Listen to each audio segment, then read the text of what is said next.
us for the Tim and Jim Show. I am Tim Sohn with Sohn Social Media Solutions here in Northeast Pennsylvania with the Bears and Turkeys. And Jim, where are you today?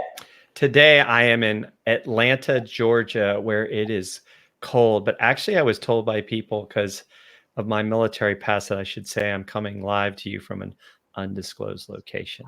Ooh. But we are here today with an amazing guest, Jennifer Quinn, also known as Jenny Q.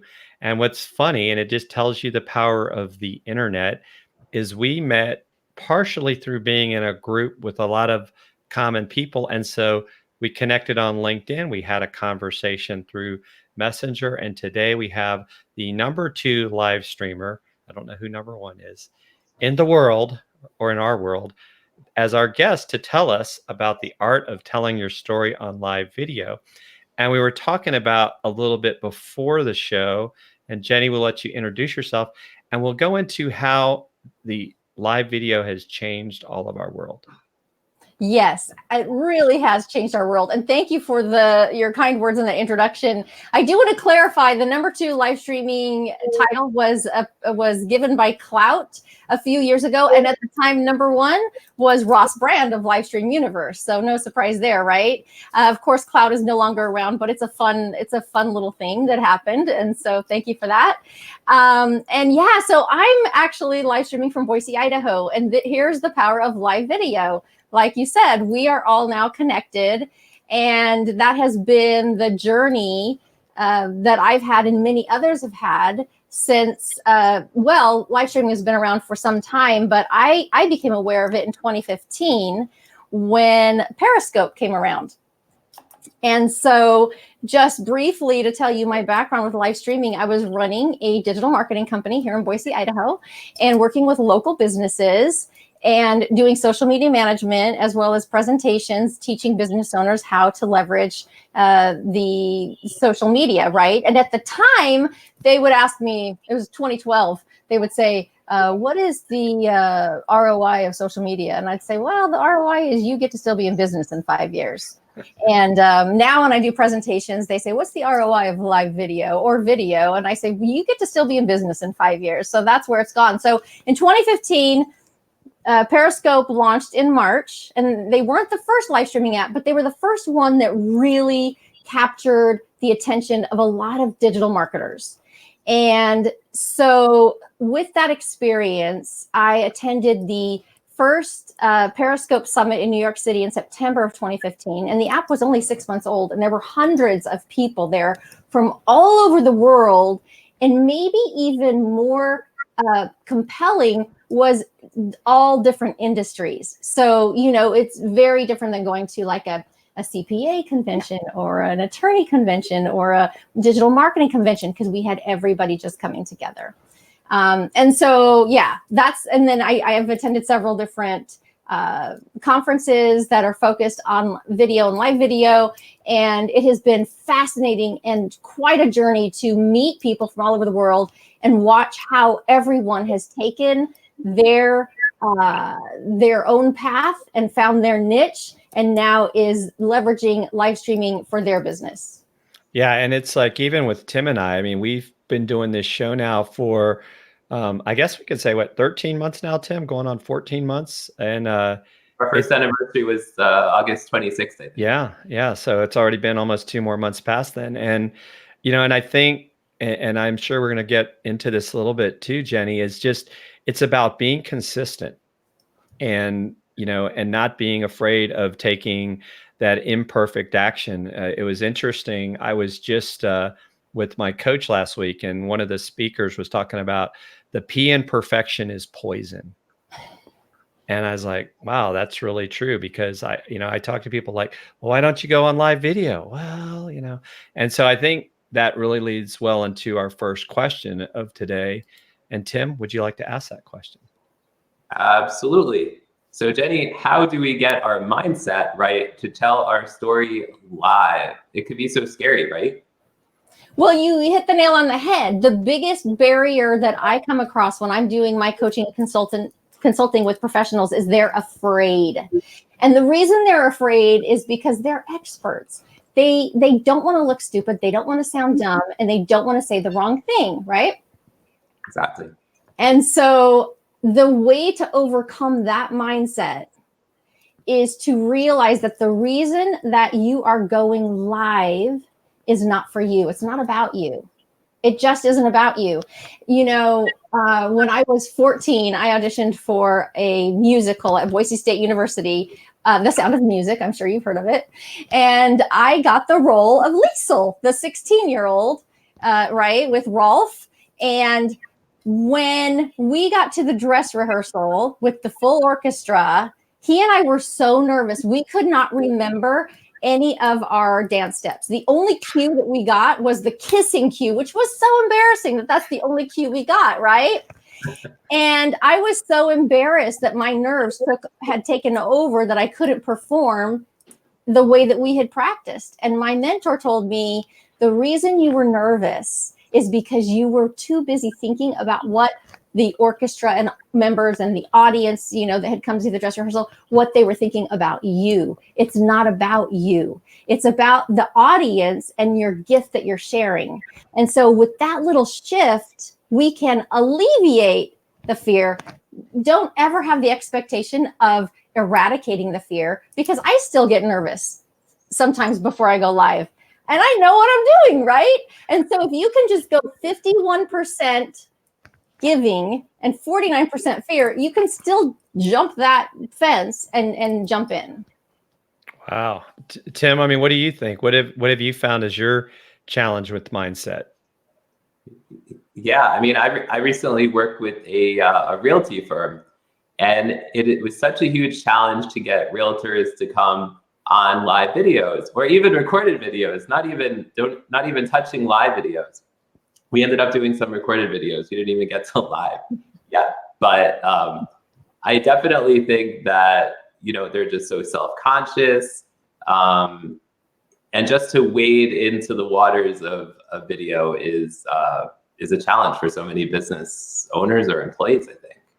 Yeah, I always find it funny too, because, you know, we've been doing this now for, it seems like a long time, but really in the big scheme of things, it's not. You know, I mean, you know, Jenny said she started in 2015, and, you know, we could really say we truly started in 2018. Cool. And other than, you know, doing that 1% improvement, I think is what we all strive for every day. You go back and look at not only maybe say some of our early episodes, but even go look at some of your own live videos that you may still have present on your profile, on your business page. Huge difference. And so I think when people see what they think is a polished product, it goes back to that whole definition of success, right? It's not a straight line. And so I love what you're saying, Jenny, about, you know, how people need to think of if they're giving. And, you know, and it's interesting too, how you bring up the fact that these experts are afraid to, you know, I don't know, is it imposter syndrome? Do you think that's part of it, that they feel like, oh, I'm going to be called out, that I really don't know what I'm talking about? Oh, I'm sure that's a huge part of it. You know, a huge part of it. I think everybody at some point has the imposter syndrome, you know, issue. And I also think the professionals that I work with, they've worked so hard. And when they are in their zone of genius, they're brilliant. They really are the experts. But it's the feeling vulnerable and showing, you know, maybe a more personal side of yourself that isn't rehearsed, that it can be scary. But with just a few tweaks and a few skills, they can master it. Like, you know, but I love that you brought up, when you look back at your previous, you know, episodes. I love looking back at my first ones, because I'm like, wow, they were terrible. And look, I kept going and I got better. Right. So a part of that mindset that you're talking about is, how are you talking to yourself about your video production, whether it's live or recorded? So I teach 2 questions. After your video, you look back at it, and if you ask yourself the right questions, you're going to get the right answers. If you don't ask yourself the right questions, you're going to criticize yourself, because you're human and we all do that. So the 2 questions that I teach are, number 1, what went well? What went well, right? What went well? And I swear to you, there have been times that the only thing that went well was that I went live. Promise. The second one is what could go better next time. Okay. So you're taking the lessons, you're being kind to yourself. You're saying, yes, I can improve. And next time I'm going to shift this, this, this, and this. Will you do it next time? Maybe, maybe not. That's okay. But the next time you're going to ask yourself the same 2 questions and it will happen. Wow. That's amazing. And we want to thank all of you for watching who are tuning in. If you guys have any questions for Jenny, please put them down below in the comments and she'd be happy to address them. Also, Angela Olmos there was a comment up on the screen. She does amazing live streaming work. She is a realtor herself. I recently connected with her through a Facebook group. So I encourage you guys to check out what she is doing as well, because she is doing great work in live streaming in the realty space. Yeah. Can I just share? Yeah, sorry, Jim. No, go ahead. Go ahead. No, I was just going to share, we were talking about our first live videos, and I had interviewed a guy named Peter Stewart. He works for the BBC, and he has a live streaming show called Live Streamers Insiders, I think it's called. And I interviewed him, and when I was done, I looked at the video. My screen was entirely pixelated. Now, he's an expert on live streaming, and my video is totally pixelated. Totally been there. Yep. Who hasn't? It's happened to all of us. That's right. Exactly. Well, Anyway, and don't forget, our most famous live stream that we deleted because it was all black screen was the first time Facebook went down. We went live, and somehow we were live on Facebook, but nobody knew we were because nobody could get on Facebook. We ended the broadcast, and 48 hours it was still running. Yep. And so you are going to run into those technical issues. And Angela does say thank you, Tim, for what you here, Angela. And it doesn't. The thing about live streaming is it's not a matter of if something's going to go wrong; it's when. And so you just, as you learn, you create more backup plans for all of the issues that could possibly come up. Right. And I think that leads well into our next question, which is, what are the strategies a small business should use for live video? Because you are going to run into some of those issues as well. Yeah, for sure. I'm going to start with a comment that Angela made a minute ago. She said people just need to stop taking themselves too seriously. And that's a great strategy to start with. Yes, you're an expert. Yes, you know your stuff. And you are also a human. The entire goal of social media, and especially live video, over video, recorded video, is to build relationships. So how do we build relationships?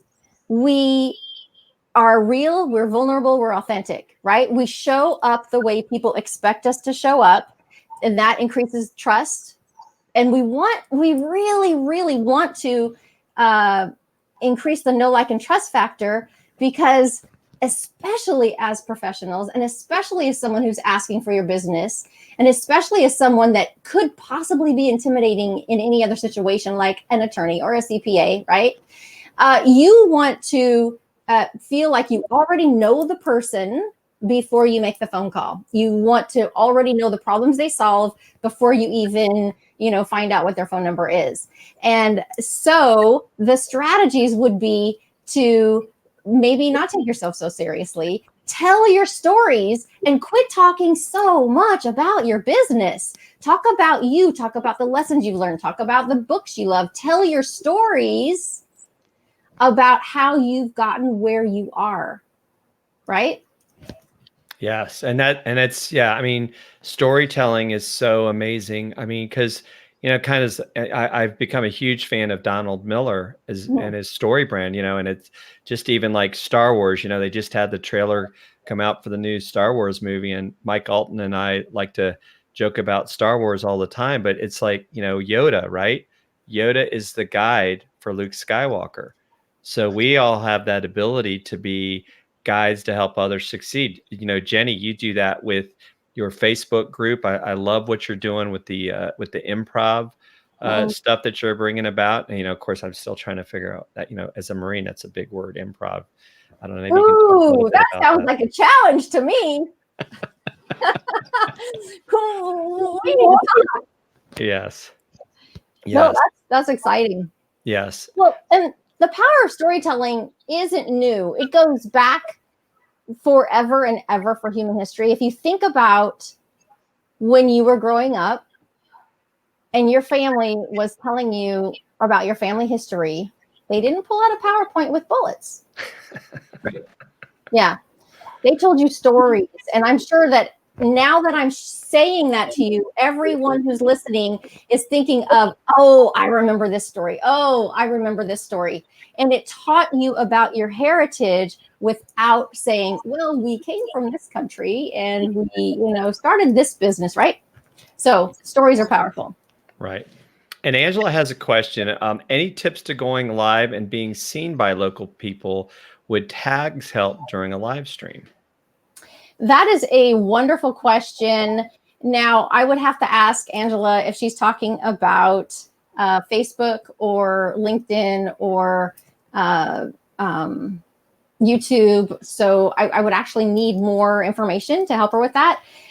But one thing, as she's answering that, one thing I would definitely recommend that you do is you do your networking online with the local people that you want to reach. So here's another thing that doesn't have to do with live streaming at all, but it has to do with the social media strategy. And that is 80%, even 90% of the content that you share on your business page, regardless of the platform, should be about other people. Shine the light on other people. 10% should be about you, your business, your products, your service. So the more that you're shining the light on other people, the more that you will attract, right? People locally. So she says local real estate sellers on Facebook.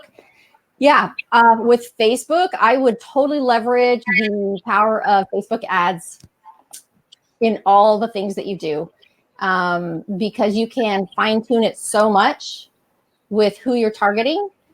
And I would do A/B testing on that and start small, right? Start small with just an image and see which audience gains the most traction. And then leverage that and create lookalike audiences. And I hope that is helpful. But Facebook, you just cannot beat the power of the ads. And as you build your audience, then by doing all of these strategies, then that will get you seen more often by those people when you go live. Yeah, and that's a great point. And I think I just saw an article recently where organic reach is going to become even harder on Facebook. As if it wasn't already, right? Oh, that was bad news, Jim. I'm sorry, but it's if I've always found it amazing. You're marketing your business on a platform. Why do you think you deserve free advertising? Well, yeah, because we all started in Facebook when it was free, so we got spoiled. That's why. Right. Yeah, but you're 100% right. We don't expect Google Ads to be free. Right. Because we never had them free. That's right. So Tim, would you like to ask the next question? How do we work toward mastering the art of storytelling live? Well, the first thing would be to put together your stories. You have stories to tell, and it's just identifying what they are that would be of value to your viewers and to your audience. In fact, I put together a totally free download for you. There are 6 powerful stories that business owners can share to attract new clients. It's called the Video Playbook. And do you have that link, Jim? Yes, I actually shared it, I believe. Oh, okay, perfect. Yes. Yeah, JennyQLive.com/playbook. And there are 6 stories that business owners can tell. And you will be surprised at how many stories you have that you didn't even know you had. The reason we don't share our stories is because we already know them and we think they're boring. That's true. That's why I think I struggle with that, and of course people are like, oh, but you've done all this stuff. It's like, I mean, yeah, I feel like you're boring people, but then you find out otherwise. I mean, Tim, I'm sure, how do you feel about your storytelling? Or you still have 2 young kids? I don't know. I'm so boring. I don't know, Jim. He has lots of stories about Dunkin' Donuts. I work there a lot. I bring my laptop there and work. And I see lots of interesting people at Dunkin' Donuts. I have lots of stories about those people. See, I want to know those stories. The people I of actually didn't think Duncan. about it until now. What? I said I didn't actually think about that until now, but that would make some interesting content. Totally. And in the context of professionals, because I go there because I work primarily with, attorneys and CPAs and doctors and physical therapists.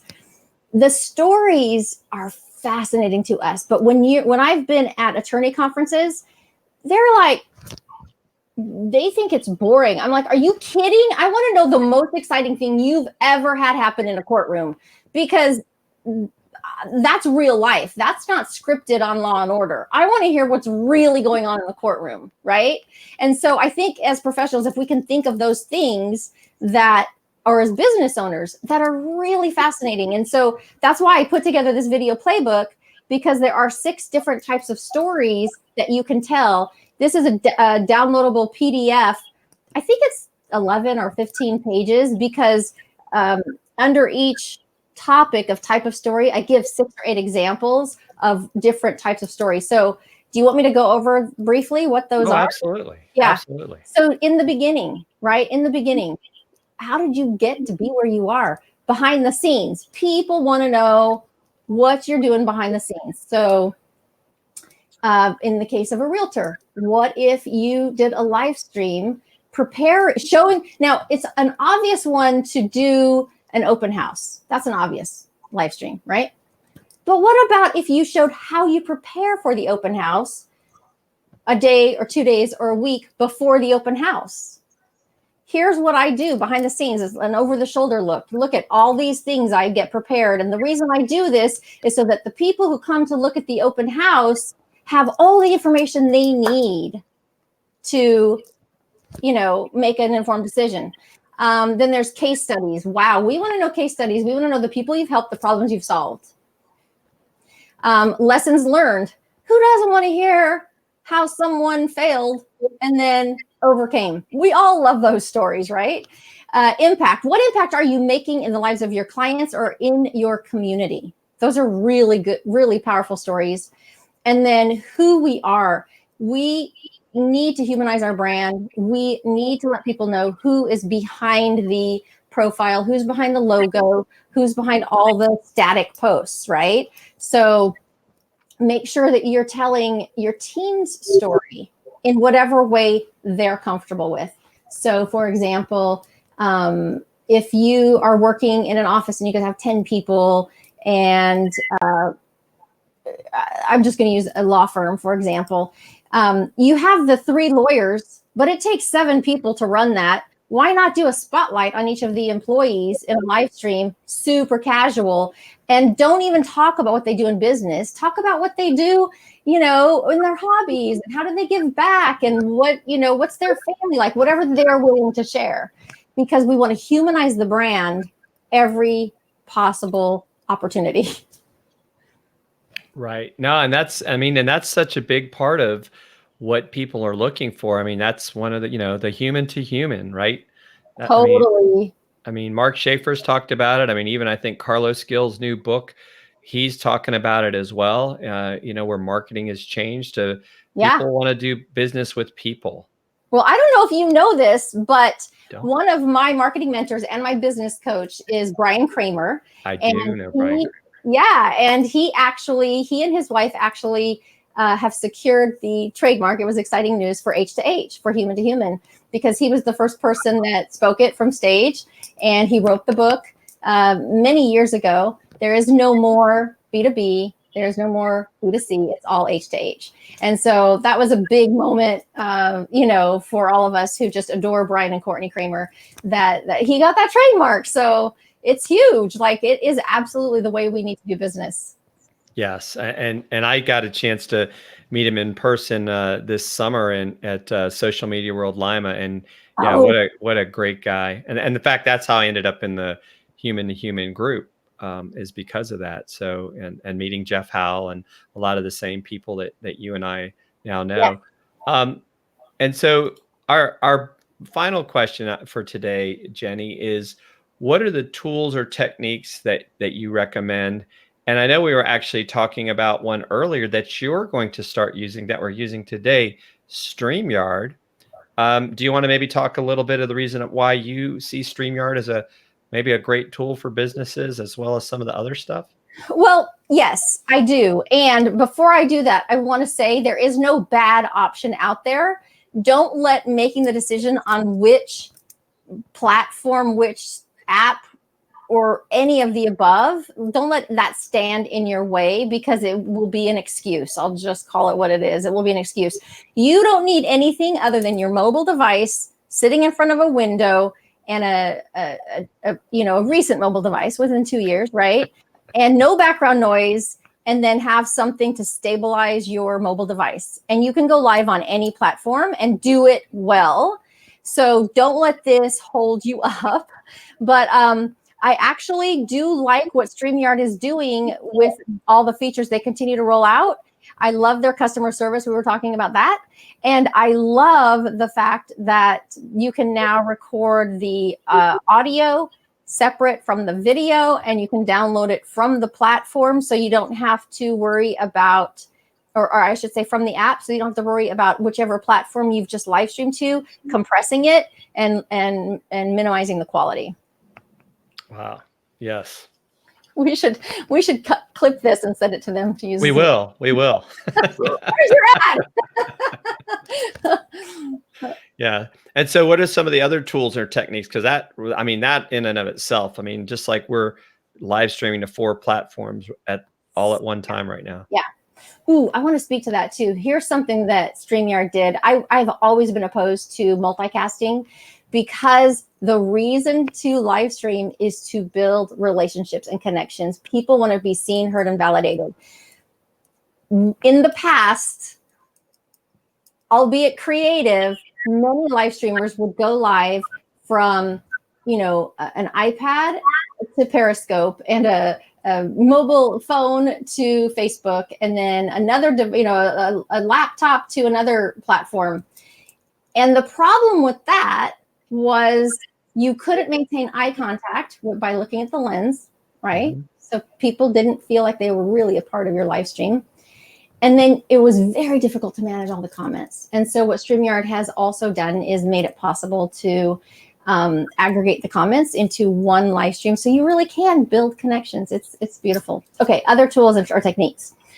Well, I talked about one, which is I use the acronym LAVS. So lighting, audio, video, and stability.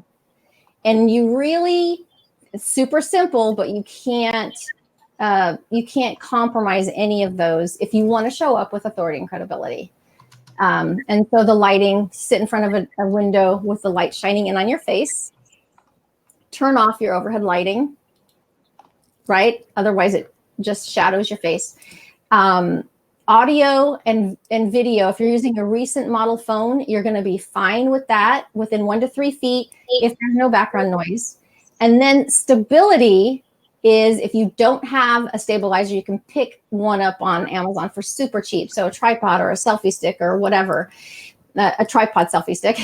If you don't have that, get creative with books and boxes, and make sure that the lens of the camera is at your eye level, so you can make that connection with other people who are watching your video. Wow. I like that. I put that in the comments too for people, so they will know that in the future. That's a great acronym. I like that. LAVS. Tim, you could use that in your next. Did you do your Facebook Live workshop, or you're getting ready to do it? Great. Yeah. I'm doing a Facebook ads class tomorrow. Oh, excellent. Cool. Yeah. Awesome. Can we go to Angela's comment? How about downloading the live stream once it's done and then loading it up to local groups? I love the creativity there, Angela. And I think you can save yourself a step and just share your public live stream into the groups, but make sure you're following the group. It's not terms of service, but what do they call that? Group rules, because you could get booted out. And so I would recommend that you ask the moderator, hey, is it okay? I just created, and especially if you're adding value to that specific group and not just talking about, hey, I'm doing an open house. But if you created a live stream for a specific group, let's say the local group is moms, stay-at-home moms, for example, right? And you created a live stream on how you found balance in your life as a stay-at-home mom while you were building your business. That would be something of value to that group. Does that make sense? Oh yeah, that's a great one. I think that's because it is interesting how people, and I think it goes back to your earlier comment on the 90-10 rule, right? Mhm. Share 90% of content from other people and not always be like, look at, I'm the smartest person in the room. I think that is an extremely important point. And so, yeah, I mean, what do you think, Tim? Yeah, I definitely agree. I love that idea, especially if you have a Facebook group with a specific audience in mind and you can tailor the video right to them. I love that. Brilliant. Yep. So Jenny, this has been amazing. And I know that people hopefully will be downloading that book. I know I will. I mean, not to mention I read your book that on how to monetize live streams as well, because I think that in some aspects is what people want to do. What's the best way for our audience to connect with you? Well, you can go to my website, jennyqlive.com, and all of my different social media profiles are listed there. Right. And tell us a little bit about the program you're doing in your group on improv, because I think that's something I know I've been following. And why improv? Well, it was kind of a natural connection. I have a good friend here in Boise named Megan Bryant, and she teaches improv in companies for team building and to learn skills on how to interact with customers and all those. And we just kept talking about the parallels between, what you need to know to live stream and what the Improv Insights teach. And so we joined together to create improv video. And we have the free group that anyone can join where we share tips and tricks. And currently we're running a beta test on a 9-day intensive where we have a great community where we're teaching Improv Insights to dial up your live streams. It's called 9-day intensive beyond the basics, because it's not for people to necessarily learn how to start going live, but it's more for people who've already cross that barrier that we were talking about earlier, that fear barrier. They're already beyond that. And now they want to know how can they make their live streams better. And it's been really fascinating. We're on day 5 today and it's 9 days. So yeah, I'm excited to get, so far the feedback's been great. I'm excited to get the feedback on the other side to see if we're going to relaunch it as a non-beta. But awesome. So we are going to have some fun next week. Tim, would you like to tell our audience about that? Yes, our guest next week will be the one and only Lindsay Anderson, aka One Click Lindsay, and it will be our special Halloween-ish edition. Ooh, are you guys going to dress in costume? Some sort of costume. I don't know what I'm going to be yet, but I'll figure it out. I had an emoji mask last year. Yes. Ooh, that's cool. That does sound fun. Yes. So hopefully everyone will join us. Jenny, you've been an amazing guest. Thank you so much for all the insight that you brought to our audience. And whether you're watching live or on replay, thank you. And if you're on replay and want to leave a comment or question, we will make sure to get you an answer as well. Well, can I quickly say something? Tim and Jim, this has been an honor. Jim's the one that was mostly working with me to schedule, and you were just so on top of it and so gracious. And I just can't thank you both enough for inviting me to be on your show. And if you ever get an invitation from these guys to be on their show, just say yes. Because Thank you. a really great experience. Thank you. Thank you so much, Jenny. We really appreciate it. And thank all of you for watching. And we'll see you next week for a very spooky edition of the Tim. Bye, everyone. Thank you, Jenny.